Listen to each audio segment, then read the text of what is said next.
If you're an entrepreneur, you already know that hard work is part of the deal. But what if I told you that hard work, on its own, just isn't enough to get you the funding you really need to grow? Well, today we're going to pull back the curtain on the exact blueprint experts used to get six-figure business credit lines. Let's dive right in. So let's just start with the biggest question on the table, right? What really is the hidden secret to unlocking those massive $100,000 business credit limits? I'll give you a hint. It's probably not what you've heard before, but by the end of this, you are going to have the exact playbook. But to really get that secret, we have to talk about something I'm sure you felt, the entrepreneur's dilemma. You know that feeling. You're working so hard, but it's just not adding up to the growth and the funding you desperately need. And look, the experts we studied are all saying the same thing, loud and clear. Hard work alone is not enough to get the banks to say yes. You could be juggling a full-time job, your family, and trying to build your business from the ground up, but all that sweat and all those long nights, they don't automatically get you an approval letter from the bank. So why does this keep happening? Why do so many of us feel completely stuck? Well, it's usually this frustrating cycle, right? You get denied for credit, you follow some advice you found online, and nothing changes. You invest in yourself, you buy the courses, but the results just aren't there. And here's the key takeaway from the experts. This is not your fault. It's not a personal failure. The path you've been told to follow is, quite simply, broken. Okay, so how do we actually fix this broken path? Well, it all starts by building what the pros call a fundable foundation. And this is all about proving to the lenders that you are a sure thing before you even think about filling out an application. Let's look at the difference here. The typical approach, you rush out, you get a new LLC, you immediately apply for credit, and you just kind of hope for the best. The strategic approach is totally different. It's proactive. You start by mastering your cash flow, building a disciplined financial system, and proving you can be trusted with money first. As business credit expert Kenny Conwell says, the very first thing you need is a real cash flow system. And it isn't just about managing your money, it's also about focus. Wealth strategist Lala Idolette just hits the nail on the head with this one.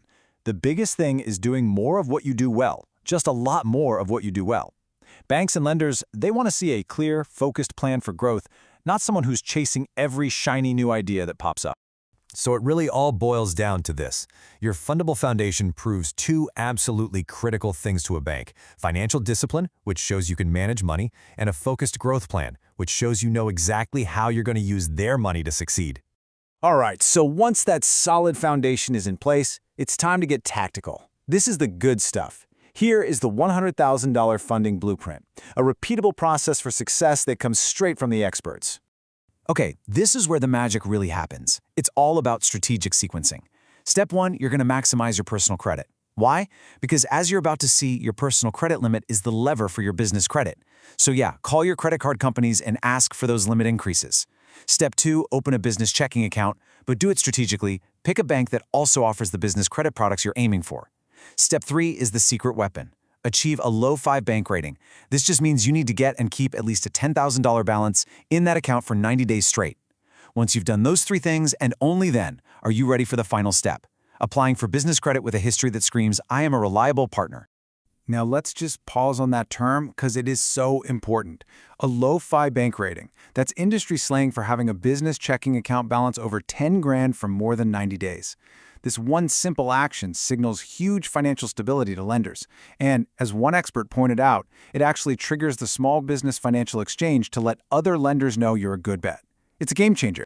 And here's exactly why that first step, pumping up your personal credit, is so incredibly powerful. Lenders often use your highest personal credit limit as a benchmark. So let's say your highest limit right now is $10,000. A bank might see that and approve you for a business card worth up to $20,000.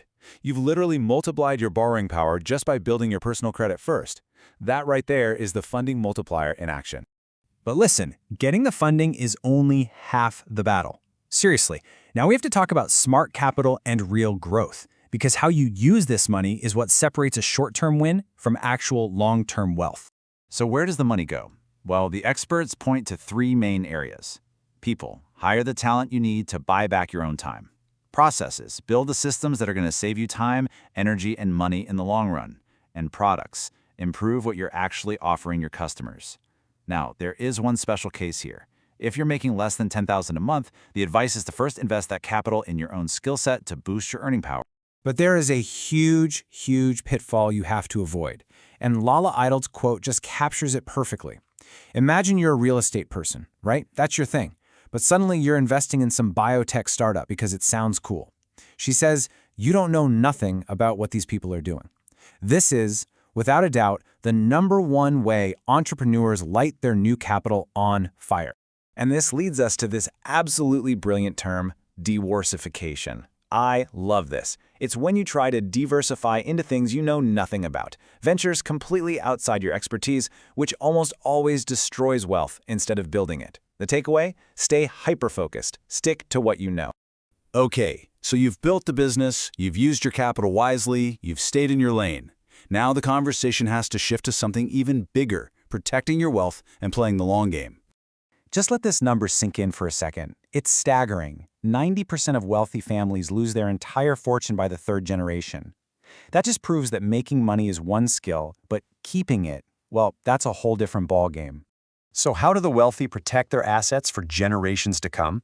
Well, one of the main tools they use is something called a trust. Now, don't let the legal terms scare you off. As the experts break it down, a trust is really just a contract. It's like a legal container that holds your assets, your business, your property, and it separates them from your personal estate. This is what shields them from lawsuits and makes sure they get passed on exactly the way you want them to. And that all brings us to the final and maybe the most important question of all. You are working day in and day out building a plan to create wealth. But do you have a plan to protect it? Because answering that question, that's what separates temporary success from building a true, lasting legacy.